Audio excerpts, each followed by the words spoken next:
Hello, hello, hello, hello. I have sound now. I tell you, technical difficulties all over the place.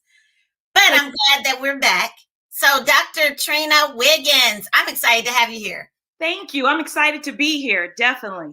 I know we had played a little bit of email tag for a little bit. Yes. So, forgive, I had some family situations going on. My brother had been diagnosed with cancer and he was in the final stages. So we were dealing with that. Yeah. But God is good. That's all I can say is God is good because he worked everything out and all is good. So I'm excited to have you here. I'm excited about the work that you are doing. So why don't you go ahead and introduce yourself to our guests? So my name is Dr. Trina Wiggins. I am a pediatrician here in Las Vegas, Nevada. Been practicing for over 25 years. And I'm also compete in fitness shows. I'm a mom, I'm a grandmom, and now I'm a new author. Wow. New author. Yes. So is this book number 1? Yeah, this is the first book for me. Absolutely. It's called KISS, Keep It Short and Simple for a Healthy, Sustainable Lifestyle. Wow. That I like that because I've always been told KISS meant something a little bit different. So we won't get into that. But so what put you on this journey? What made you take this journey? Well, it really dates back to 1974 when my dad was diagnosed with a terminal illness. He was 34, I was 13. And it was during this time that my mom really became relentless at using food as medicine to help heal my dad. Okay. She juiced fruits, vegetables. I mean, we even had wheatgrass back in the day in the 70s. And back then, no one was really juicing wheatgrass. I mean, she bought a wheatgrass machine and she prolonged his life for about 4 years. He was given like months to live. So being a young child and witnessing hers, like I said, relentless efforts at using food as medicine really planted the seeds of health and wellness into me. Okay. So that's awesome. I know that I've got a couple of friends of mine that are actually plant-based. Their whole diet is plant-based. Yes. I myself have given up some forms of meat, but not all of it. That's a good start. That's a great start. I still need to have a little bit, just a little bit. Right. But when I was reading your bio, it said that you are a board certified pediatrician. Yes. So how do you utilize this concept even in your clinic, your business, your doctor's business? Right. Well, I've always educated my patients about nutrition, about fitness, about health in general. I don't care if they came in with an ear infection, a sore throat, or immunizations. We always talk about health and wellness, how to maintain health and wellness. In fact, I started giving fitness and nutrition camps outside of my office so I could really be there and show them and not just talk to them and show them what it actually looked like. And during these camps, I would always show a poster called The Misfits. And it was a cartoon poster that looked at 2 women, Maria and Brianna, from ages 12 to 60. One had good, healthy behaviors and one not so healthy. Well, at the end of the day, when the women became 60 years of age, you had, Maria sitting in a wheelchair on several different medications, in and out of the hospital, multiple doctor visits. Then you had Brianna riding her bike and walking her dog. And I've asked the children, I said, who do you want to be when you're 60? No one wanted to be Brianna sitting in a wheelchair. So I said, we need to start today and plant those seeds of healthy living at an early age. So it'd be a nice, just smooth transition because it's harder to make changes as we get older. That is true. Because, the older you get, the less you're able to lose weight quickly. Trust me. I understand that concept. And the pandemic hasn't been nice to any of us. Right. Exactly. Instead of having a fit, the freshman 20, I think we've got the pandemic 20 or 25, and then some of us is plus that. Right. But there's ways to to even get around, like you said, the pandemic 20 or 15, whatever you have. That's what I talk about in my book. What are some simple ways or simple things that you can incorporate today that are not like this huge, ordeal? Because I really think that the current thought of going to the gym, working out for an hour plus, to me, that just doesn't fit our lifestyles today. We're too busy, have too many things going on. So what I prescribe to my patients is 10 minutes 3 times a day or 15 minutes twice a day. So you just break it up into short, segments scattered throughout the day.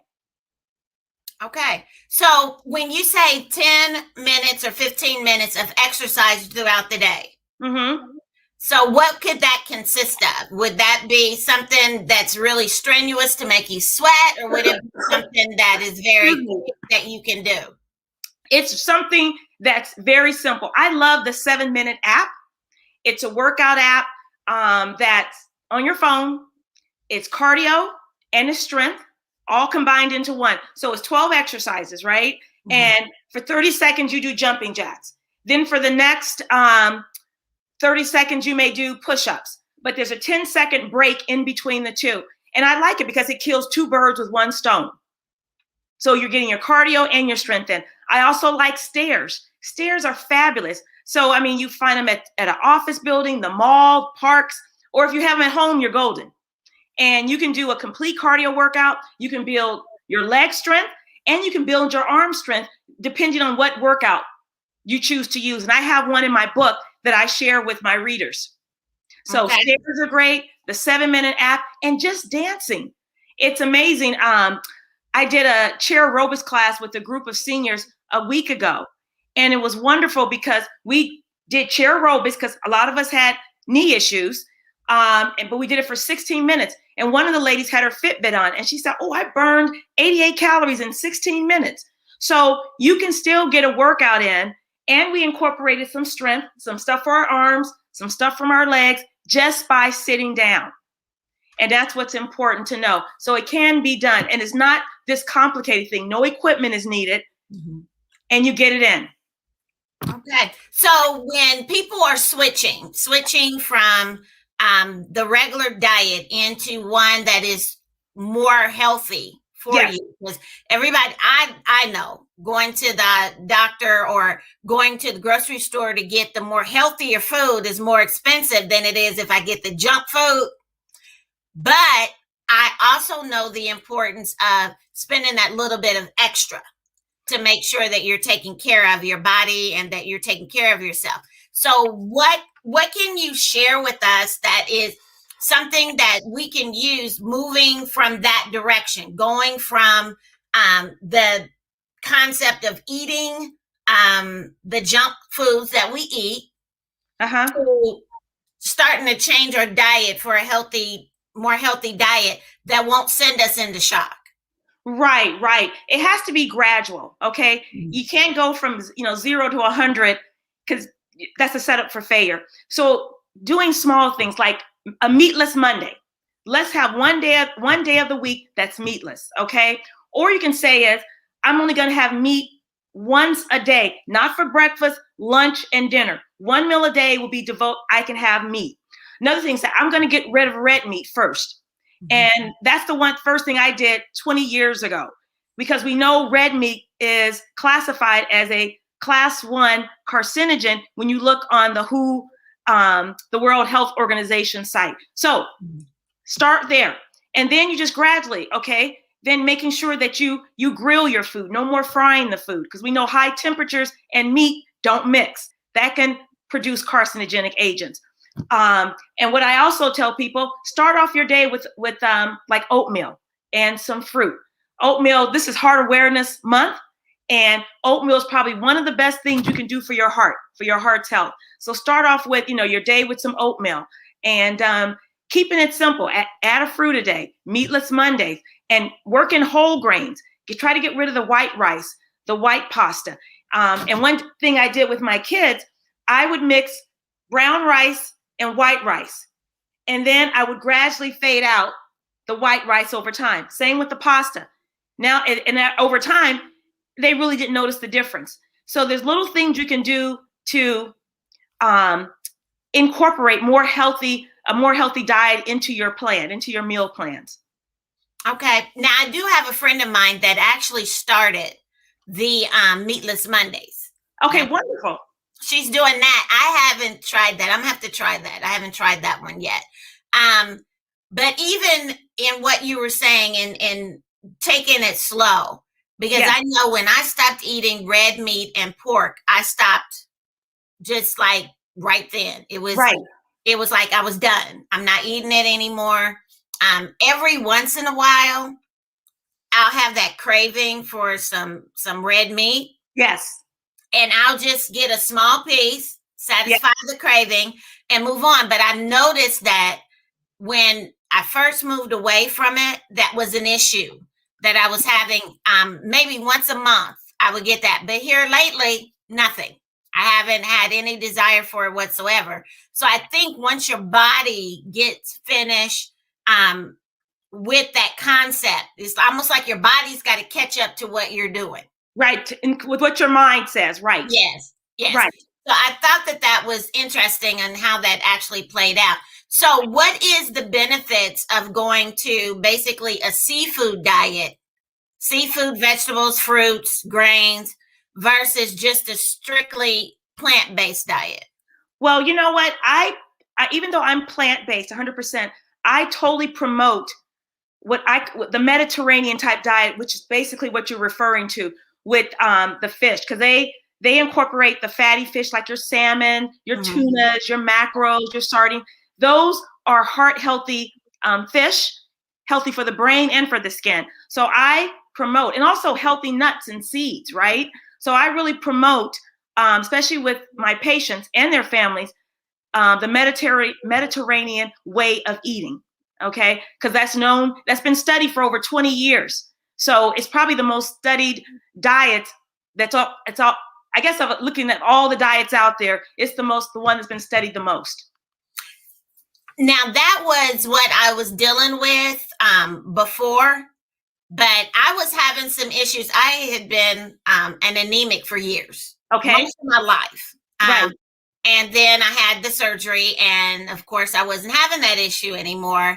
Right. And so because before I had the surgery, they had me do the transfusions. Okay. So I did a year of transfusions, and then I had the surgery. Yes. And I haven't had any issues with it anymore since then. Okay. I have noticed that my count went down some, and the doctor was like, okay, you need to add some chicken or something back into your diet, because you're what it's saying to me is you need more protein.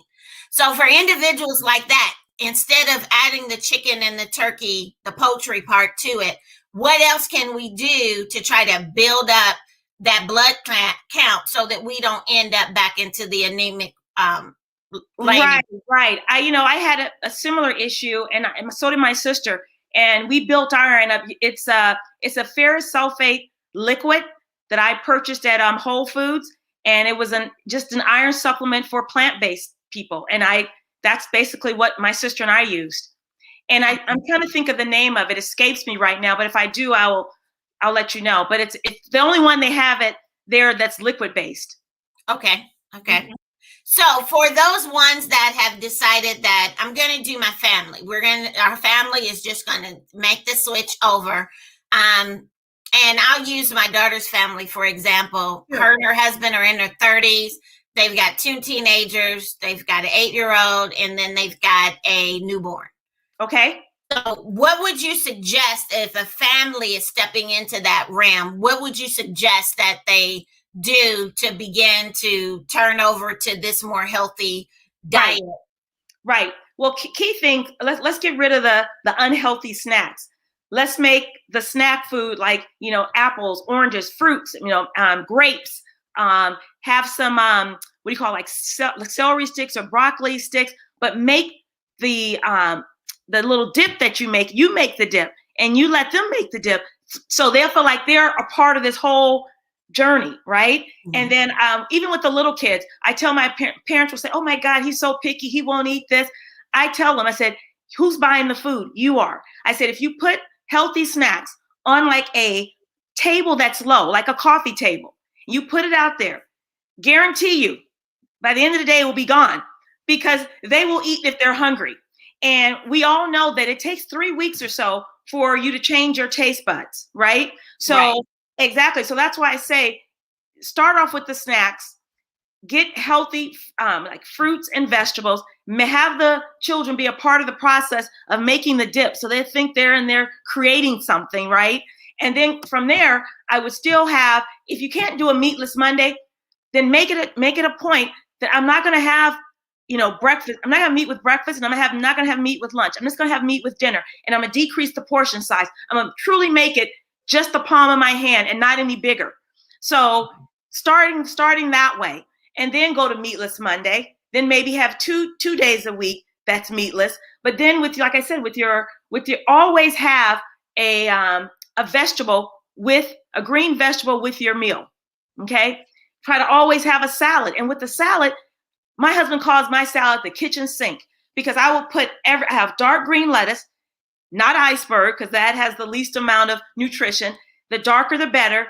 Some dark leafy greens, walnuts, pumpkin seeds in there, red onion, cut up a pear. So just cut up anything that's a healthy fruit or vegetable within that green salad. And then make your own salad dressing. The other night I used 100% pomegranate juice, mixed it with some rice vinegar, mixed it with some extra virgin olive oil, and then some Dijon mustard, and put that over the salad. So if you can incorporate every day a healthy salad like that, and then start your day with a vegetable fruit smoothie, and that can jumpstart your day. So like, for example, today I used the leaves from beets, the beet leaves, some parsley, a little bit of kale, right?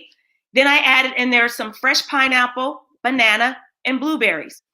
Pineapples will override the flavor of everything, right?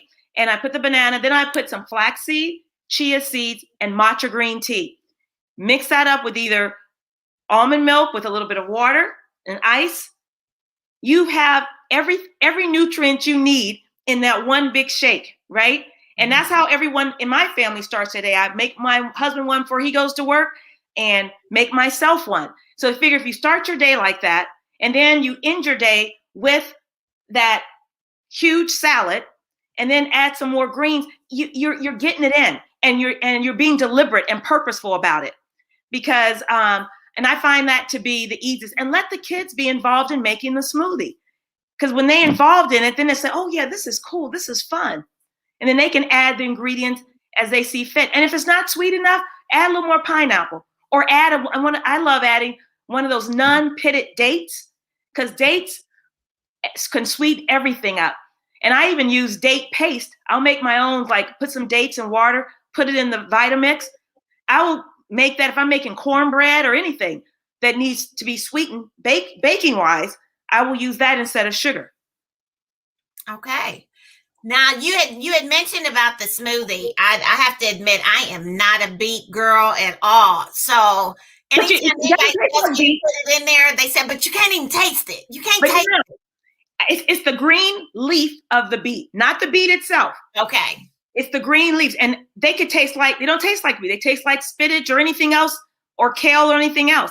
But it has the same nutrients that's within the actual red beet. Okay. So these are just the leaves of it. So where do you normally find just the leaves? Because everywhere I've seen them in the store, I only see the beets. Well, they come with the beets. So you would have, if you don't want to waste it, maybe you can roast beets. But I oftentimes, put them in my salad, because I roast them, then I'll cut them up in my salad. So I have never seen them all, neither, buy them separately. It all comes in one. Okay. Yeah. Well, that's some good stuff there. I know when my brother was having difficulty eating. Yes. My sister Robin, because he lived in Terre Haute and we're in Indianapolis. So my sister had made him a smoothie. Yes. And she said she had some beets in it and some bananas and Yes. some pineapple and some strawberry. And she had something else in there. And she's into all of the different type of seasoning type stuff. Yes. So she had all the, and he really liked it. And he ended up drinking the whole thing. Yes. Because, and it helped him with his energy. Yes. Because that chemo will wipe you out, man. That chemo wipes you out. Yes, and beets are known to enhance your performance or your energy.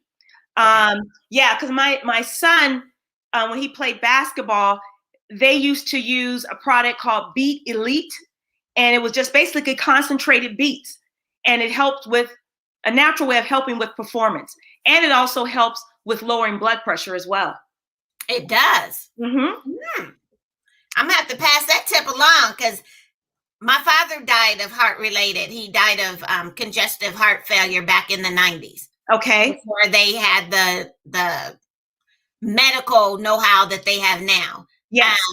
But it's amazing that everybody else but me have high blood pressure. I thought that was the funniest thing to me whatsoever.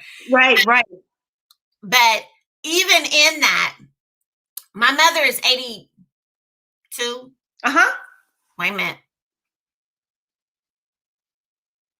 Yeah, I think she's either 82 or 83. Okay. So in regards to, I know where she lives at in Illinois, they had this senior thing where they were really teaching them nutrition and was telling them to read the back of the cans and do all of that. So even at her age, what are some things that she can do, and women and men that are in her age range, to eat more healthy, to be more, because you've had all these years and soul food cooking is what I grew up on. Right. And I love that you bring this up, because I tell my Latino patients, I tell my African American patients, you can still cook what you cook, but you need to change the ingredients. In my book, I have a pantry makeover. Mm-hmm. So if you change the ingredients, you can still cook the same things. I mean, for Thanksgiving, I still have my cornbread dressing.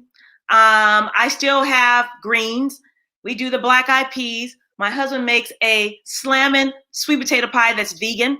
So you can still eat your favorite foods. You just need to change the ingredients and not use refined processed sugar, refined processed flour, right?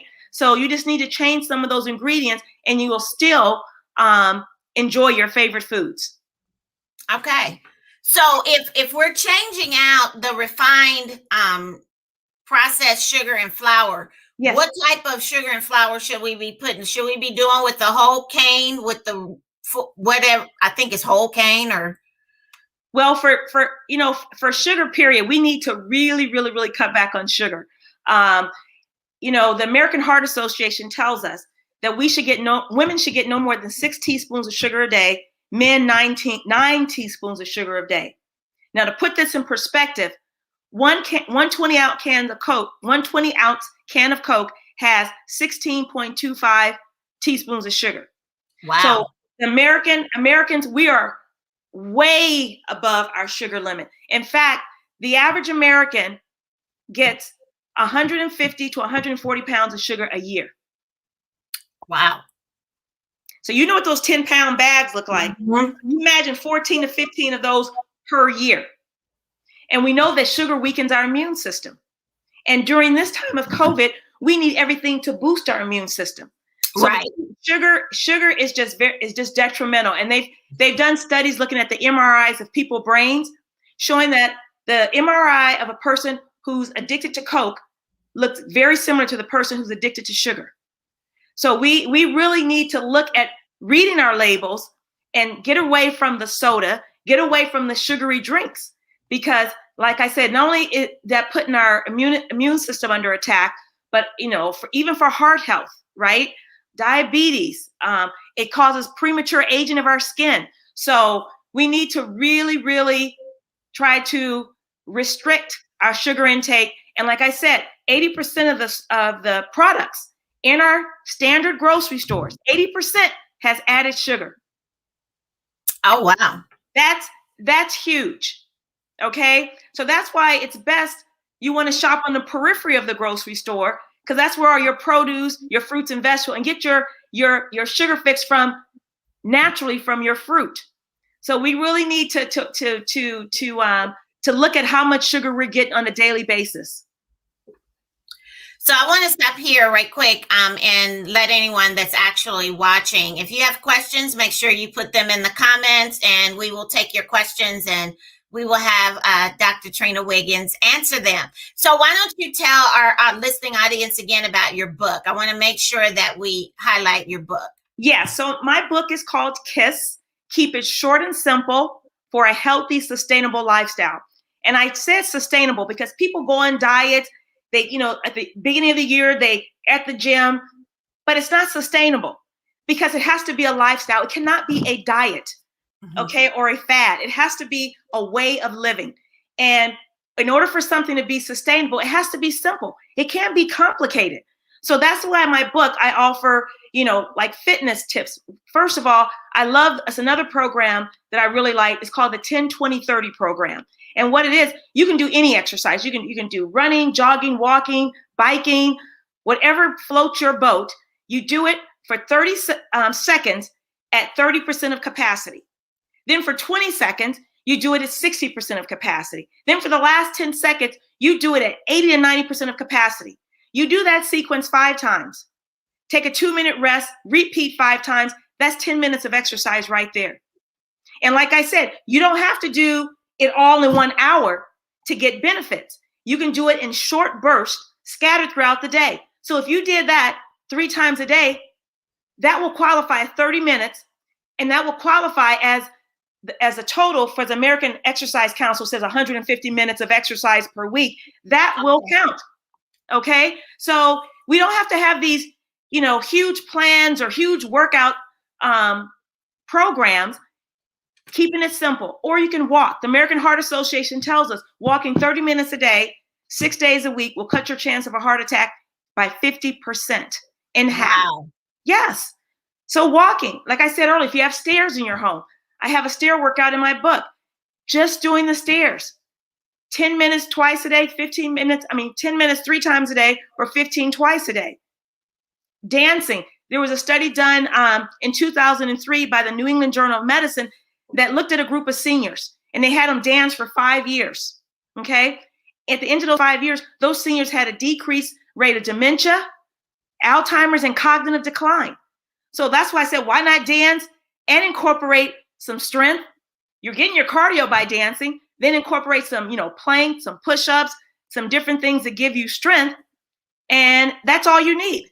So there's so many ways where you don't have to use expensive equipment and you can get it done, and it can be done anywhere. And you don't have to do it all at once.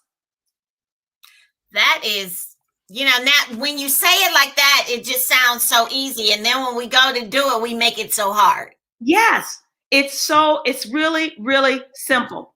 And one other thing that I enjoy is if you find a hobby that's physically active, right? So, back in the Flintstone era, I was a gymnast. When I became 42, my sister challenged me to start doing fitness competitions. So I took her up on a challenge, still doing them 18 years later. But guess what it does?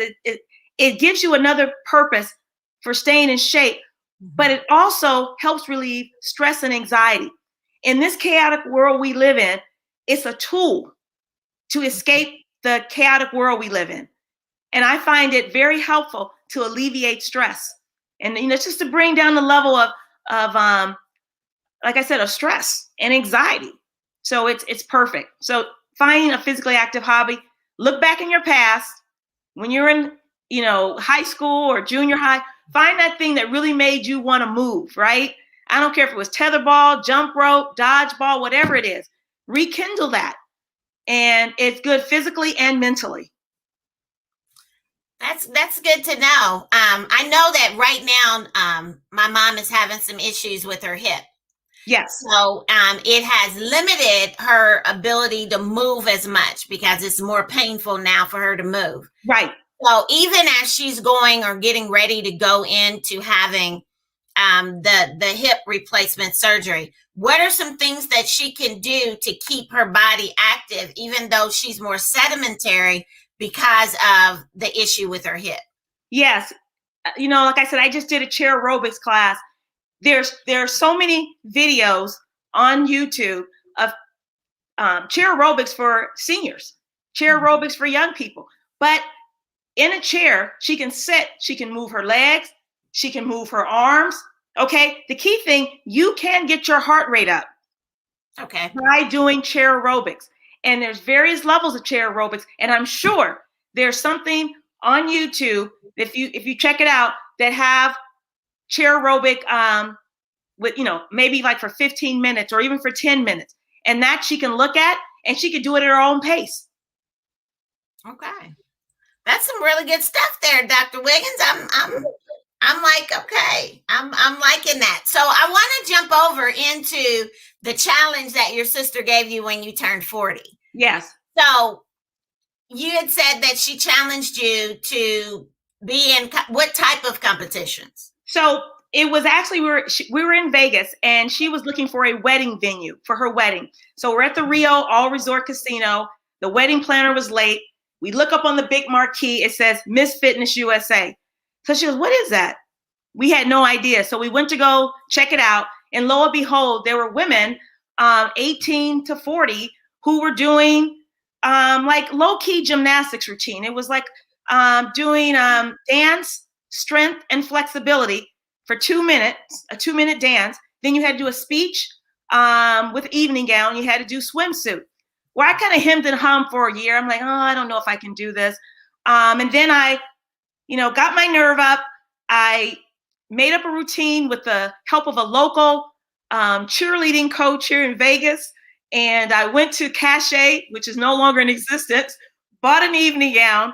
And then my platform was childhood obesity. Since I'm a pediatrician, I wanted to attack that issue. So that was my platform, and I went for it. So, and like I said, it's been such a pleasure to be involved in something outside of my regular work. It gives me another purpose. I inspire my patients. I've had patients who started up doing fitness. So it's, like I said, it gives me additional purpose, and it's a stress reliever and an anxiety reliever. So it's been a pleasure to do something a little bit different out of my comfort box or comfort zone. Like I said, and I highly recommend people getting involved and reaching back into their past, finding that thing that they really enjoy.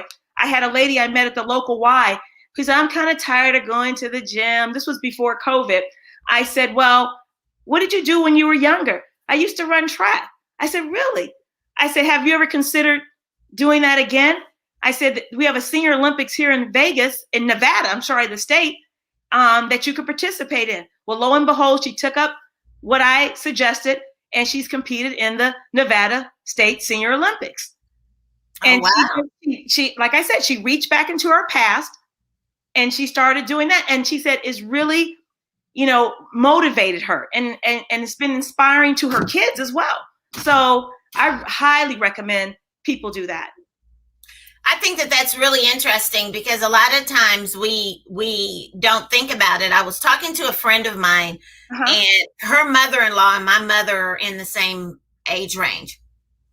And I was telling her she just does too much. She needs to go sit down, and she won't sit down. I don't know why she won't stop. And, these are supposed to be your golden years. Go have a seat, old lady, and sit down. And she was like, I told my husband this. She said, when he was saying what you were saying, I told him, leave her alone. Leave her alone, because if she stops, she probably thinks she's going to die. So this is her way of staying mobile, staying useful, and staying alive. Exactly. I totally agree. Totally agree. So that changed my whole perspective of what that looks like, because to me, I was thinking, okay, you just need to go have a seat. Yes. But in essence, for her, she needed that busyness, that you could get her body moving and her motivating, keeping her mind sharp, so that she can continue living as long as she's going to live. Exactly. You want to, because I'm telling you, you want to keep moving. And you want to always stretch every day, because as we get older, we get stiffer, right? So it's important to stretch every day. So, there's a lot of little tips I put in my book about, how to stay mobile. And like I said, stretching, and even stretching in the shower where it's nice and warm, where it loosens your muscles up so you can get a deeper stretch. So just, certain tips like that to help you feel like you are younger and more fit. Okay, so for the individuals who have a history in their family of like dementia and Alzheimer's and those type Lou Gehrig's disease and things that really affect the mind and your memory and your brain, what are some things, if they know that it is something that is in their genealogy? Yes. What are some things that people can do now to keep themselves healthy, to kind of block that from happening or keeping it to a lesser degree? Right. Well, as I mentioned before, the dancing with the seniors, that's one example.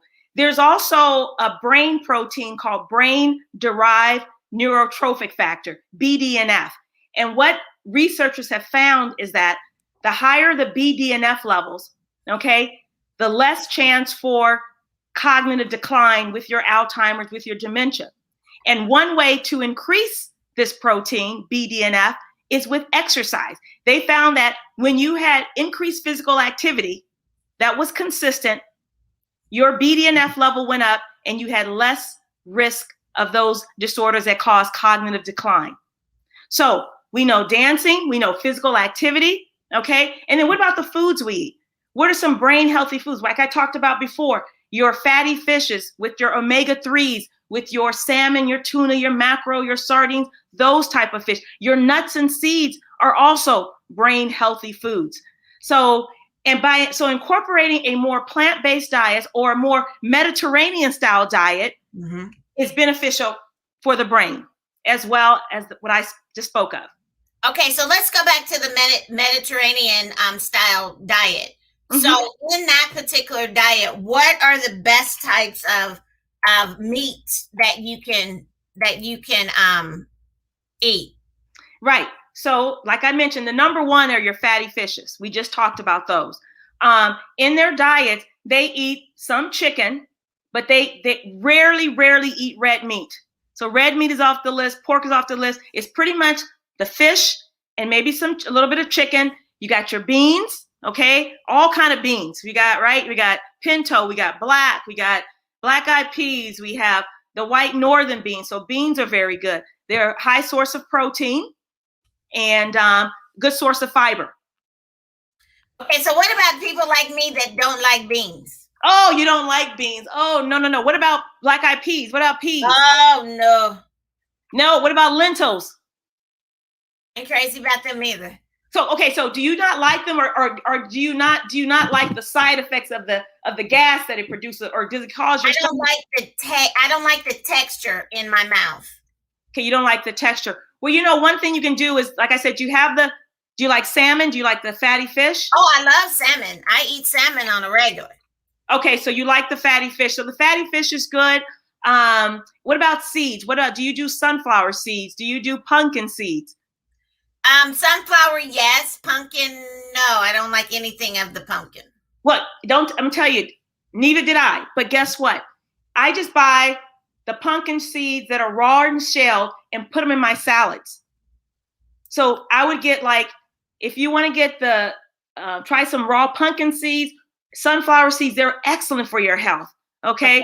And great for your brain. So I would make sure you incorporate that into your salads, or if you eat yogurt, put some on some yogurt, or your cereal. But since you don't like the beans, try to incorporate the nuts and seeds. Do you like walnuts?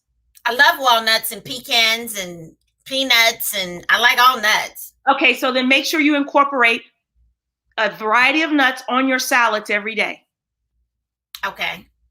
Now you were saying, and when you were earlier talking about the salads, you were saying that the iceberg has the least amount of nutritional value in it. So what are some of the ones? Now I do the spinach. Right.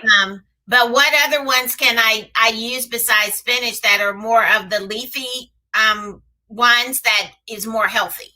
So you have red leaf lettuce. Then you also have your kale, and they have different types of kale. Then also, let me see, the red leaf, and because that's the main one I use, the red leaf. But when you look in a store, they have a mixture. Even arugula is a good dark green lettuce. So what you want to look for is the darker the vegetable or fruit, the more phytochemicals. And what phytochemicals are that the potent nutrients that are keeping us well. When I talk to my patients, I said, your body's like an army, right? It has billions and billions of cells. Each one of those cells are like soldiers in the army trying to keep you well. Okay. But they need the right ammunition. And that right ammunition are phytochemicals that are found in fruits and vegetables.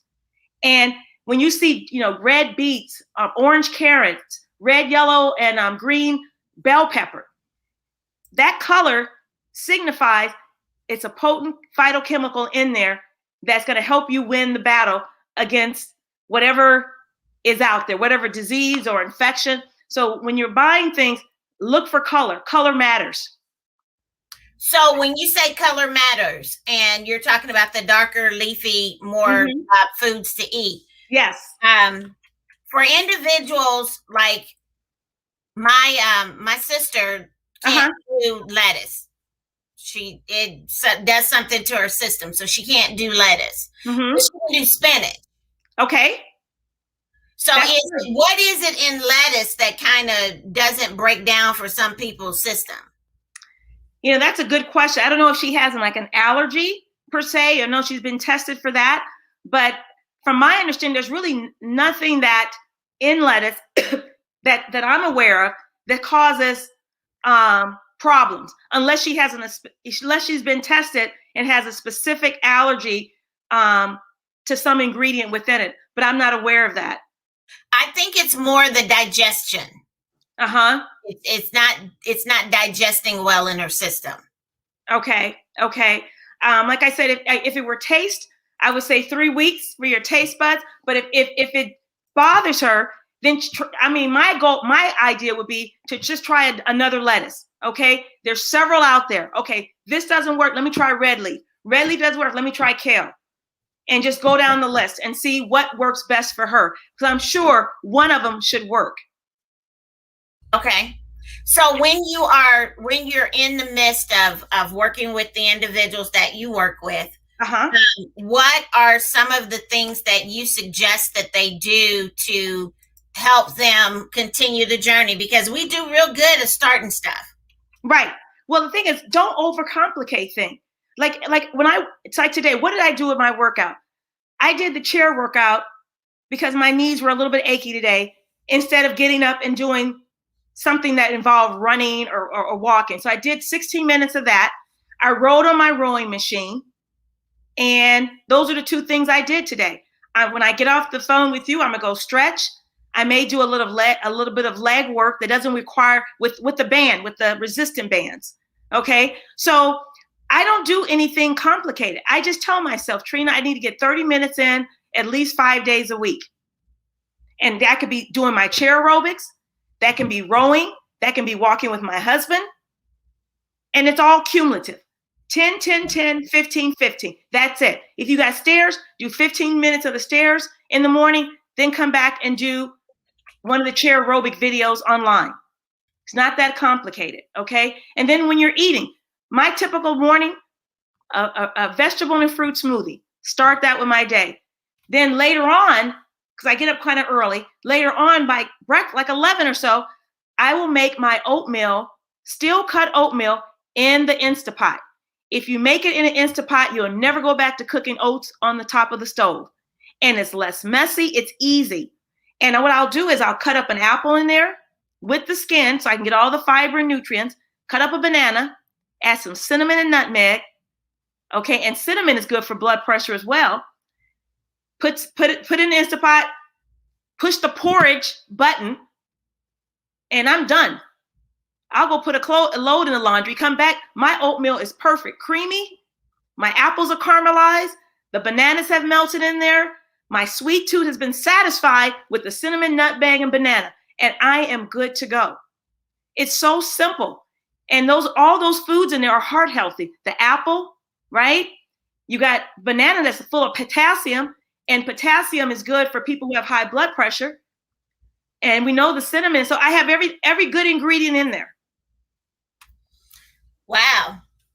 Now, see, there's a whole story. I don't do hot cereals. Not at all. Okay, then what about yogurts? Oh, yeah, I do yogurts. I normally do the low-fat vanilla. I don't really like the other ones. I just do the vanilla. Well, let me ask you this. Sometimes those yogurts are loaded with sugar. You got to see how much sugar's in there. What I tell people to do, get the plain. I know the plain tastes bad. Whip up a banana, put some cinnamon, put the nutmeg in there, and put your fruit, some blueberries in there, so you can get rid of the sugar, but you still got the benefits of the probiotics in the yogurt. Okay. That's good. That's good eating. I can work with that, just not the banana. Okay. Extra thing. Okay, no worries. No worries. And if you have a Vitamix, you can make that date paste. Remember we talked about that? Yeah. And you can put a little bit of that in there. Okay. So I put on there to purchase your book off of Amazon.com. But one of the things that I really want them to really see and to understand is that it's never too late. No, believe me, it is never, ever too late to start a program. Because even when if you start today, your body will start having changes in it internally. You may not see the external changes. So you just got to have faith and patience that the external changes will come. But internally, your body is starting to say, oh my goodness, I taste, I feel those phytochemicals working, and making your cells better to defend yourself against whatever. So anytime, start. It's never too late, and it's simple. Don't overcomplicate things. You can start today. What you can do, you can say, I don't know if you guys have Jamba Juice there. I know when I travel, I typically go there and get my oatmeal, and I create my own juice, my own smoothie, and I don't add no added sugar. This is what I want in my smoothie. So another helpful thing for people who travel, make sure you download the Happy Cow app. So when you're in an area that doesn't have, that you're not sure what restaurants are out there, you put the zip code in there and it tells you what healthy restaurants are in your area. Because that can go on and off on this particular tangent, but restaurants and prepackaged foods, they're killing us. Okay. I did a talk this past week, and I gave the example of, say, like Panda Express. You go for lunch, you go get the Kung Pao chicken, some fried rice, and a bowl of hot and sour soup. Now that's just lunch. The sodium content in that alone was over 3,000 milligrams of sodium. Okay. The FDA says we shouldn't get more than 2,300 milligrams per day. That was just lunch. We haven't talked about breakfast and dinner or the snacks, right?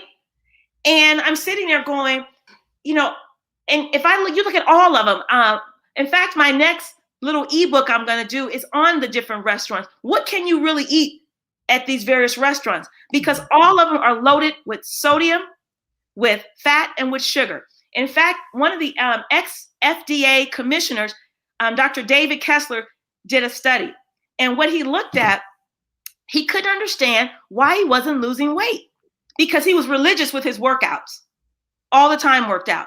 And but he had to travel a lot, eating at the various chain restaurants across the country. Mm-hmm. So what he did was, after these restaurants closed, he and his team did what's called dumpster diving. They went in the dumpsters behind these restaurants. What's in this food? He found they were loaded with salt, sugar, and fat, which causes people to be addicted. Okay. And like I said, we looked at the MRIs of comparing it to cocaine and to sugar. And what he said was that the restaurant industry is at fault as much as the tobacco industry, as knowingly causing harm to people. And like I said, back in the day when I was growing up in the late 60s, we didn't eat out that much. We didn't either. No, we didn't eat out that much. You cooked what mom or grandmom had to cook. But nowadays, people will eat out 2, maybe even 3 times a day. Go pull into McDonald's. I see it. My kids are growing up. I see it all the time. Parents pick the kids up, go through the line, take them to piano, ballet, or football. And then guess what? They get back in the line again to go for dinner. Something's, and to me, that is a huge, huge problem. And you wonder why we have high blood pressure, with one meal giving us double the amount of sodium and all the sugar. People drinking 2 and 3 cans of soda, which is quadruple the amount of sugar. Right. So, and then, like I said, even with the meat, cholesterol, we don't want high cholesterol, obviously. But the bottom line is our bodies make cholesterol. Our liver makes cholesterol because we need cholesterol to make like estrogen and testosterone hormones. So it's a non-essential nutrient, means our body makes it. So you got to ask yourself, are we adding insult to injury by adding cholesterol from all animal products? Because our body makes it. Yeah. So these are questions that we have to ask ourselves. I don't think we ever thought about asking them because, like you said, when I grew up, we ate at home. If we went out, it was once a month, and that was an extra treat. That was, you better get dressed and better be looking good because, you don't know when this is going to happen again. And right. Even though I ate what's considered soul food, we didn't have the diseases back then that we have now. They're more prevalent now. Yeah. And if you look at our neighborhoods, okay, yeah. You see a liquor store, Wendy's, McDonald's, Burger King on every corner. That's a problem. Now, here's another story. When I went over to Finland to see my son play basketball, I got to the ability to go look at an elementary school. Those elementary school kids were eating oatmeal and fruit for breakfast. Now, when I'm in my office and I take a dietary history from my patients, 90 to 95% of them, I said, what do they feed you at school? A cinnamon for breakfast and cheese pizza for lunch. Now, how horrendous is that? Let me tell you, some of them kids be dying for the pizza. And because they're addicted and they're dying for the sugar in the cinnamon. Yeah. Well, why are we feeding our kids this? And we know the harmful effects. Then when I looked at the kids in Finland, I'm like, this is a travesty. I think it goes back to education. We just need to be more educated on what this needs to look like for each of us. Yeah. But I have enjoyed this conversation. I have one more question, yes. And then we're going to wrap up the show. So okay. Had a friend of mine that tested positive for the COVID-19 virus, but she had no symptoms. The only thing she lost was her sense of taste, her ability to taste. Mm-hmm. And so when we went back, because I asked her, I said, well, are you taking the vitamins? Because, they told us to take vitamin C and vitamin D to build that up because whatever it does in the body. That was right. What she was told. And that's what I was told as well. And so I know she doesn't eat red meat and I know she doesn't eat pork. From your estimation, what is it that creates a scenario where one person in the same family, one person can only have very, very mild symptoms but test positive, mm-hmm. or no symptoms at all, asymptomatic, and then somebody else goes the gamut. They end up in ICU, they end up on a ventilator, all of that. What is the difference between the two, or is there really one? That's the $1 million question. If I had that answer, I would be rich. We really don't know why some people are more prone than others. But what we do know, there's some link to blood type. People with A or B blood type are at more risk for getting COVID, as opposed to those people who are, in the O group. So we do know that. We do know that elderly people are more at risk because their immune system is not as vigorous, say, as a younger person. So we know that age. We know people who have comorbid conditions like high blood pressure, diabetes, or heart disease, or some type of underlying condition are more at risk. So anything that weakens your immune system, okay, will put you more risk.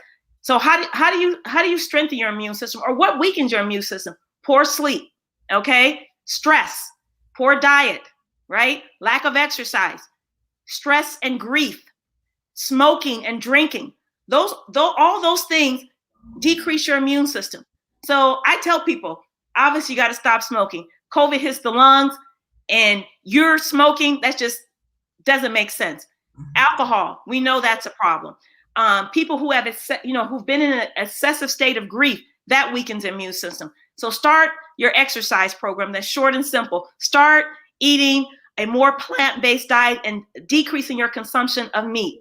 And good sleep hygiene, okay? Go to sleep at the same time every night.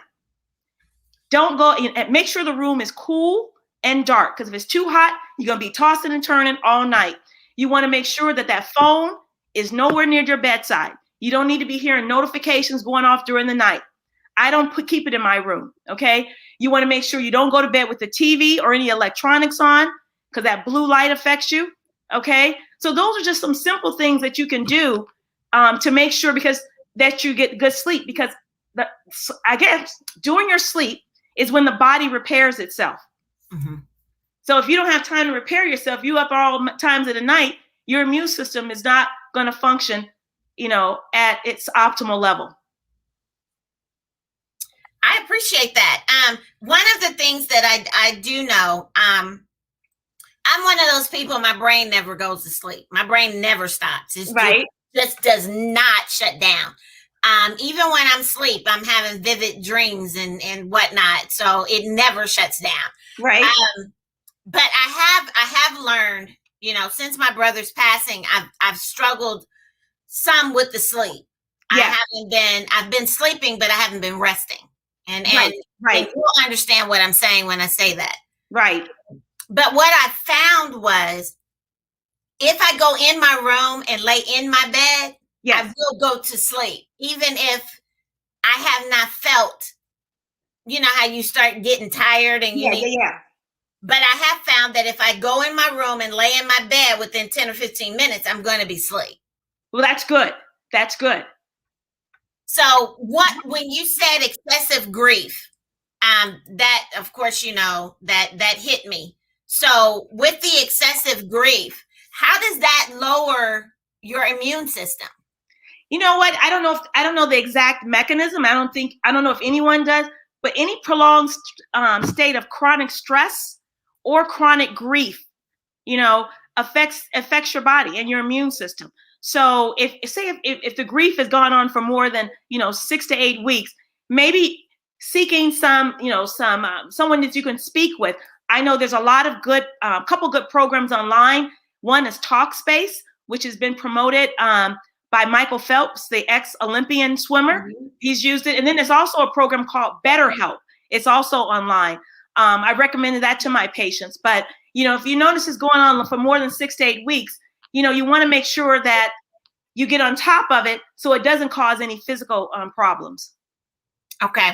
And especially during this time. Because I tell you, it was in the summertime, over a month period, I had learned of like 4 different people who committed suicide. Right. Exactly. It's no joke. I mean, during this pandemic and during our kind of political upheaval over the past years, a lot of people, I mean, even some of my sons, these are young people who have committed suicide in their early 20s. So it's definitely problematic, and people should know that there are programs out there that exist, and you don't have to go see someone at an office, but they're offered with the quick use of your phone on an app, BetterHelp and Talkspace. Okay. So I really appreciate you coming on and you sharing it. But I might tell everybody, make sure that you go out and pick up Dr. Trina's book. And why don't you tell them about the book one more time? Yes. So the book is called KISS, Keep It Short and Simple for a Healthy, Sustainable Lifestyle. And what's in the book? I have a nutrition section that talks about, how to get rid of the salt, the sugar, the fat, and why that's important to our health. We talk about organic versus non-organic. We talk about superfoods. Then I have a recipe section where I, talk about or give you my recipes, my favorite recipes, using plant-based ingredients. Then I have a fitness section in my book where I talk about, simple ways to get exercise in that doesn't require a lot of time or energy. And it's all about getting short bursts that are weaved throughout your day. Okay, 7-minute app we talk about. We talk about the dancing with calisthenics. We talk about using the stairs. And one concept that I didn't mention was called NEAT. And we can all incorporate that. NEAT stands for non-exercise activity thermogenesis. So basically, whatever you do in that day, exaggerate that movement. So if you're walking, make your strides longer. When you go to a mall or wherever you go, don't take the elevator, escalator. Just take the stairs. Every stair you climb, you burn 0.1 calories. So I talk about that as well. And then there's a segment that I talk about just maintaining emotional health and happiness. Things you can do via meditating. I love what I call Medi-Pray. I meditate and pray, but I use an app called the Insight Timer that utilizes a gong instrument to help keep me focused on the task at hand. So I give strategies just to make your day a more pleasant and happy day. Then at the end of the book, there's a workbook where you can incorporate the principles that I talked about in the book, and you can incorporate them in a 12-week program. And lastly, I have in the back of the book is a pantry makeover. So you can just clean your pantry out, restock it with healthy ingredients, and still make your favorite foods. Wow. I do thank you for coming on to the show. I mean, This has been awesome. I've learned a lot. I don't know about anybody else, but I've learned a lot. So if people want to get in touch with you, what are the best ways for them to get in touch with you? Absolutely. Just go to my website. It's very easy, www.trinawiggins.com. I have an email that you can contact with me. You can buy my book. I also have a portion control plate that I developed. So that's also on the website. So yeah, there. And I'm also on Instagram, Trina Wiggins, MD. I'm on Facebook, Trina Wiggins, MD. You can find me in any of those locations. Okay. Well, thank you, Dr. Trina, for being on the show and for sharing all of your wisdom. I really do believe that your book is going to be quite a success. I think that it's going to be out there. During the conversation, one of our individuals said, yes, so interesting. Thanks so much. So, it's very good to be able to talk about that, because we think we know what we're doing, and then we really learn what it needs to look like. And it's small things that we can do over a short period of time. Yes. To where people won't say, well, I'm not leaving the house because we're in the pandemic. I'm not going to no gym. Right. Exactly. You can do things right in your home. And like I said, it saves time too. Because if you can go to the gym, you got to drive there. You got to find a park. You get out. You check in. Then you got to see what machines are available. You could have been done working out by then at home. Good point. Thank you so much for being on the show. Thank you for having me. Apologize again for the technical difficulties at the beginning. I mean, I couldn't hear you, but you could hear me. So, but it got all worked out. And so definitely want to keep up with you and see what other great things that you're doing. And we'll be in touch. I've got a couple of things planned that are coming up that I definitely want to get your input on. So this is your girl, Michelle, with Girls Talk Real Talk, because when girls talk, just about anything can happen. Thanks so much for being on the show, and we will look forward to seeing you next week. Now, next week, we've got something that we're starting a new series. Next week, we're starting the new series on church hurt, the spirit of offense. So make sure that you listen in, because I've got some fantastic women that are going to be coming on that's going to be sharing the concept of church hurt, the spirit of offense. So you all have a great evening, and we'll see you next week, if the Lord says the same, at 6 o'clock on Thursday, Eastern Standard Time. Bye-bye.